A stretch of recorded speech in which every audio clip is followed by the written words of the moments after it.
فينيسيوس جونيور هو بلا شك احسن جناح في العالم دلوقتي، ان لم يكن احسن لعيب في العالم بالنسبه لناس كتيره قوي. لكن قصه فينيسيوس جونيور فيها حاجات كتيره قوي من اول لما بدا لحد اللي بيحصل معاه دلوقتي. الواد رغم ان لسه سنه صغير بس عدى بصعوبات كتير، والصعوبات دي من قبل حتى ما يبدا في الكوره، من اول ما اتولد في البرازيل في منطقه فقيره زي اي برازيلي كاجوال يعني، لحد حتى في ريال مدريد لما كان في فتره محدش كان طايقه وبيتعامل معامله عبد القادر دلوقتي في الاهلي. وحتى لما بنزيما في وقت من الاوقات كان بيقول لمندي ما تبصلوش ده بيلعب ضدنا. فمحتاجين نمسك قصه فينيسيوس جونيور ونتكلم في كل الحاجات دي. بس انت عارف طبعا في الاول اعمل لايك وشير وساعد ان الفيديو يوصل لناس اكتر. ما تنساش تعمل سبسكرايب واستنى كل الفيديوهات الجايه. واهلا بيك في كروس اوفر، انا عمرو زكي ودي قصه جديده من اما قصه.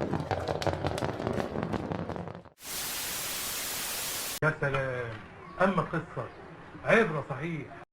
فينيسيوس جونيور طبعا اتولد في البرازيل في ريو دي جانيرو، لكن مش في الجزء الغني منها، في الجزء الفقير في حته اسمها ساو جونزاليش. ودي بالمناسبه هي مش بس حته فقيره في ريو دي جانيرو، هي افقر حته في ريو دي جانيرو. فينيسيوس جونيور وعيلته ما كانش عندهم اي حاجه، لدرجه ان حتى ابوه وجده الاثنين ما كانوش بيشتغلوا اصلا. لكن لما فينيسيوس اتولد وبدا كده يلعب كوره بالصدفه، بدا يلاحظوا امل من اول يوم ليه. واول ما شافوه قالوا الواد ابننا ده موهوب قوي. وساعتها قرروا ان هم ياخدوا الرهان الصعب اللي بيبدو مستحيل بالنسبه لناس كتيره جدا، ويبقى الامل بالنسبه لهم في فينيسيوس جونيور ده الولد اللي هيجي ياخد العيله دي كلها لفوق. ولما بقى عنده 10 سنين فعلا بداوا يشوفوا ان الرهان ده بدا ينجح، لان هو 10 سنين مضى مع الناشئين بتوع فريق فلامينجو، وبدات مهارته تبان اكتر وستايل لعبه الممتع يظهر للناس، وبدا ده يساعده ان هو يتدرج اسرع في الفئات العمريه المختلفه. فينيسيوس جونيور من وهو صغير وبيلعب مع ناس اكبر منه بحبه حلوين. وفي 2017 كان في بطوله بتتعمل على مستوى الناشئين اسمها كوبا ساو باولو، ودي بطوله مقدسه جدا في البرازيل. عارفين ان دي منبع مواهب، الناس بتروح تتفرج وتلم كده في الاخر. البطوله دي حتى شارك فيها اسماء كتيره بقت مهمه جدا دلوقتي، يعني نيمار، كاسيميرو، لوكاس ماورا، جابريال جيسوس، فاحنا بنتكلم في اسامي تقيله. المهم ان فيني لعب في البطوله دي وهو عنده 16 سنه بس، وبان بشكل كويس جدا. وعشان اكد لك اللي كنت بقول لك عليه ان البطوله دي فعلا مهمه، هي دي اللي اهلته ينضم لمنتخب البرازيل لاول مره في حياته مع الفريق اللي كان رايح يلعب بطوله امريكا الجنوبيه تحت 17 سنه. وفعلا فيني ما خيبش، دخل البطوله دي وعمل اداء كبير جدا، وخلص البطوله هو هداف البطوله واحسن لاعب في البطوله. وبكده بقى خلاص باسم فينيسيوس جونيور هو اكتر اسم الناس بتتكلم عنه في البرازيل. كمان بدا اسمه يطلع حتى بره البرازيل بالنسبه لاكتر ناديين في اوروبا فاتحين سوق هناك، ريال مدريد وبرشلونه. لكن ريال مدريد كان دايس اكتر في الموضوع ودخل في الصفقه بسرعه جدا عن برشلونه، وقرر ان هو يخلص الحوار كله مع فلامينجو ودفع 45 مليون يورو. وطبعا بما ان فيني وقتها كان اقل من 18 سنه، فكان القرار ان هو هينضم لريال مدريد في يوليو 2018. وفي الفتره دي فيني كان قاعد يلعب مع الفريق الاول في فريق فلامينجو، كان باين جدا، وكل ماتش كان بيثبت ليه ريال مدريد دفع فيه رقم كبير قوي زي ده. وفي موسم 17 18 اللي هو الموسم اللي قبل ما ينضم لمدريد على طول، كان عامل ارقام كويسه جدا مع فلامينجو. كان لاعب في الموسم ده 17 ماتش مسجل 6 اجوان وصانع 3، وكمان كان بيشارك معاهم في الكوبا ليبرتادوريس وكان مسجل. والكوبا ليبرتادوريس دي حاجه كبيره، ده دوري ابطال امريكا الجنوبيه. مع وصوله بعدها في يوليو 2018 الخطه كانت ان فيني هيبدا شويه مع الفريق الثاني اللي هو الكاستيا، وواحده واحده يبدا يخش مع الفريق الاول ومشاركاته تيجي بشكل تدريجي. لكن كلنا فاكرين ايه اللي حصل في الصيف ده ومشاهين كريستيانو رونالدو والفرقه ما بقاش فيها جناح شمال، فده اللي سرع شويه عمليه دخول فينيسيوس للفريق الاول. في اول موسم ليه اللي هو كان سيء جدا على الفريق سواء مع لوبيتيجي او مع سولاري بعديه، فينيسيوس كان يبدو وهو النقطه الوحيده المضيئه في الفريق، لان الولد كان جريء جدا وده كان عاجب الناس. فينيسيوس ما كانش عنده مشكله من اول مشاركه ليه في حياته مع الفرقه ينزل وياخد الكوره ويرقص ويستمتع ويمتع الناس اللي قاعده تتفرج. لكن وسط الكلام ده واعجاب الناس بمهاراته ظهر اهم عيب عند فينيسيوس جونيور، وهو انه ما بيعرفش يجيب اجوان. فينيسيوس لو قدام الجون واتقال له حياتك متوقفه على الجون ده غالبا هيضيعها. عايزك بس تنسى اللي انت شايفه دلوقتي من فينيسيوس، حاول ترجع شويه بالذاكره، ممكن تلاقي حاجه شبه خميس كاكا مثلا. يعني موسم 18 19 اللي بقول لك عليه اللي فينيسيوس كان اكتر واحد منور فيه ده، لاعب 37 ماتش مسجل 7 اجوان بس، ومضيع تقريبا ضعفهم اهداف محققه. لكن في نفس الموسم ده هو صنع 13 جون، فده برضه ياكد لك على الكلام اللي بقول لك عليه ان هو كان بيوصل وبيروح كتير بس مش عارف يسجل. و36 ماتش او 37 ماتش لان الموسم بالنسبه له ما كانش طويل، فينيسيوس اتصاب اخر الموسم وغاب حبه. وفي موسم 19 20 لما وصل زين الدين زيدان الدنيا ما اتغيرتش بالنسبه لفينيسيوس في حته التهديف، برضه كان بيضيع، بينزل الملعب وبيرقص ومفيد جدا للفرقه وبياخد الكوره ويخرج من تحت الضغط وكل الحاجات دي، بس يجي عند الجون يهنج يفصل خالص. الناس بدات الناس تتعصب وفي ناس بدات تزهق من الموضوع ده، بقوا شايفين ان حرام جدا موهبه زي دي يتقال عليها بيحنكش بس. يعني الموسم ده هو شارك في 38 ماتش سجل 5 اجوان وصنع 4 بس، ومن كثر ما الموضوع كان صعب عليه وده كان واصل له وده كان مدمره نفسيا. في ماتش اوساسونا في الموسم ده لما سجل اول جون ليه قعد يعيط. لو احنا بنتكلم عن جناح بيلعب في فريق في درجات عاليه واهم فريق في العالم طبيعي ان انت تسجل، لكن من كثر ما فينيسيوس كان بيعاني في الموضوع ده بان عليه. وفي موسم 2021 فينيسيوس كان دوره بدا يزيد شويه، مش زي دلوقتي بس زيدان كان بيهتم بيه وكان بيحب يديله وقت. فينيسيوس شارك معاه في 49 ماتش سجل 6 اجوان وصنع 7، بس برضه اهم حاجه حته الفينشنج لحد دلوقتي ما كانش فيها اي تحسن ملحوظ بيظهر على فينيسيوس فيها زي ما هو بالظبط. بالمناسبه الموسم ده اللي كان فيه الواقعه الشهيره بتاعت بنزيما ومندي في ماتش دوري الابطال قدام بورسيا مونشن جلادباخ، والفريق كان خسران 2-0.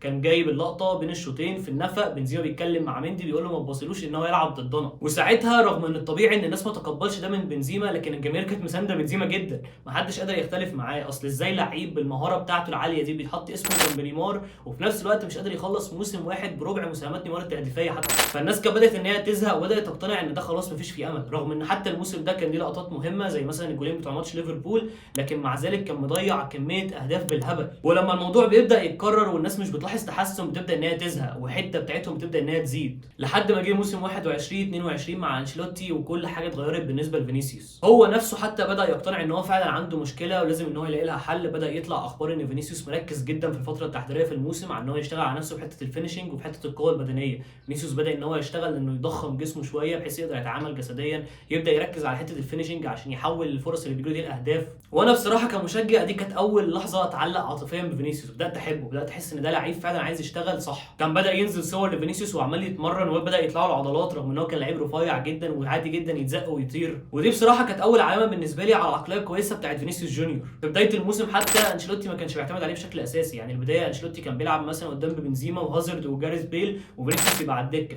في الطبيعي دي كانت ممكن حاجه تحبطه، لكن مش ده اللي كان بيحصل، لان لما كان بينزل كان دايما بيحصل حاجه غريبه الناس مش فاهماها. فينيسيوس كان بينزل يسجل وفجاه بدا يبان ان هو بقى عنده هدوء قدام الجون، حته التوتر اللي كان الناس بتلاحظها في اول سنتين ما بقاش موجود، بقى عادي جدا يجي له الكوره قدام الجون يهدى عليها ويفكر ويبص ويشوط وتخش جون. فده اللي خلى انشيلوتي دي حته رفعت حاجب ويروح مقعد هازارد على الدكه ويقرر ان فينيسيوس جونيور هيبقى هو اللاعب الاساسي بتاعه. والموسم ده كان تاريخي جدا بالنسبه لفينيسيوس جونيور، وفي لقطات كتيره جدا اعتقد انه قدام هيرجع تاني يبص عليها، زي مثلا ان هو في الموسم ده سجل اول هاتريك ليه مع الفرقه في الماتش اللي كان قدام ليفانتي اللي خلص 6-0، وتحول فينيسيوس من لعيب مش عارف ان هو يسجل اجوان وبيضيع اجوان بالهبل للعيب مسجل في موسم واحد اكتر من الاهداف المتوقعه بتاعته الاكس جي. يعني فينيسيوس في الموسم ده هو لاعب 52 ماتش مسجل 22 جون و20 اسيست، تطور رهيب في الارقام. واللقطه الاهم في الموسم ده لما في نهائي دوري الابطال قدام ليفربول قدر ان هو يسجل الجون الوحيد في الماتش ده والفريق يكسب عشان يحقق الثنائيه دوري ودوري الابطال، ويتحول كل الكره والزهق اللي كان عند جماهير ريال مدريد من فينيسيوس جونيور لمحبه ومتعه باللي هو بيقدمه. بنزيما حتى نفسه رايه اتغير 180 درجه في فينيسيوس، من واحد كان بيقول لمندي ما تبصلوش لواحد عامل معاه احسن ثنائيه،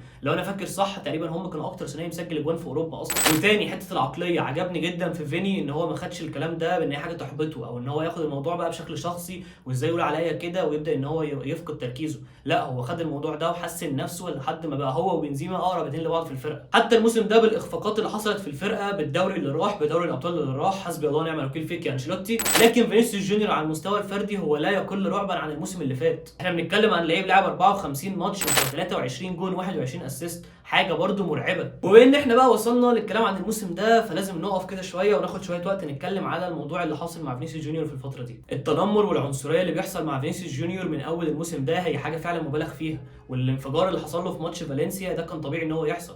بالعكس يعني انا كنت مستغرب هو ازاي كل ده اساسا كان عنده كميه الصبر دي ان هو يمسك نفسه. فينيسيوس من اول ماتش في الموسم ده هو بينزل الملعب بيتهتف ضده باسوأ الحاجات الممكنه، كل الناس بتبدا ان هي تشتم فيه حاجات حتى من بره الملعب كمان.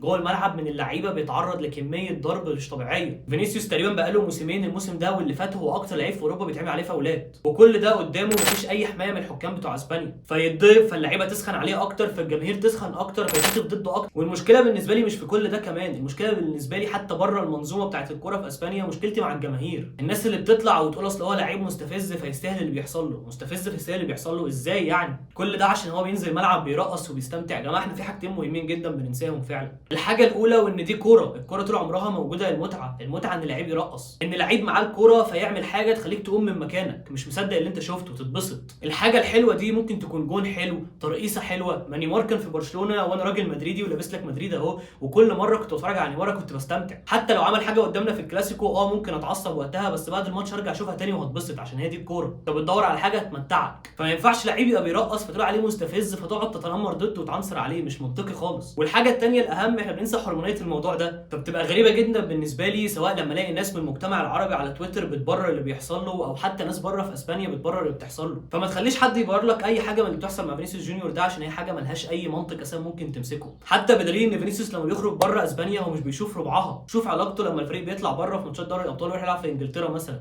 شوف علاقته هو وريس جيمس عامله ازاي، هو وكايل ووكر. الراجل ده في ماتش السيتي هو حاول يشمس كايل ووكر اللي هو اقصى درجات الاهانه، اعلى بالكوبري. مع ذلك اول ما الماتش خلص كايل ووكر رايح بيسلم عليه والدنيا حلوه بينهم. البيئه بصراحه في اسبانيا هي فعلا سيئه جدا في الموضوع ده، وانا ما بحبش ان انا في يوم من الايام اشوف من اللي بيحصل مع فينيسيوس جونيور ده بيمشي من الفريق، وقتها مش هقدر الومه. عشان كده انا يومها مثلا كنت متضايق جدا ان ريال مدريد ما طلعش ان هو يدافع عنه والموضوع اتاخر، لكن لما نزل البيان والدعم اللي بيحصل من فلورنتينو بيريز وماتش رايو فاليكانو يقعدوا جنبه في المقصوره الشرفيه، دي حاجه توري لك ان فعلا النادي في ظهر فينيسيوس، وفينيسيوس كده كده مكمل وابننا قاعد معانا وهيفضل يمتع ويرقص. وبصراحه الانفجار في ماتش فالنسيا ده اتمنى ان ده يكون هي الحاجه اللي هتحط خط الموضوع ده وتخلينا نبدا نستمتع بفينيسيوس جونيور من غير اي حاجه بتحصل حواليها، وتبقى هي دي نهايه الموضوع ده، وبرده تبقى دي نهايه الحلقه. فما تنساش تعمل لها لايك وشير لو عجبتك عشان توصل ناس اكتر. مش هتعمل سبسكرايب وبس كده. سلام.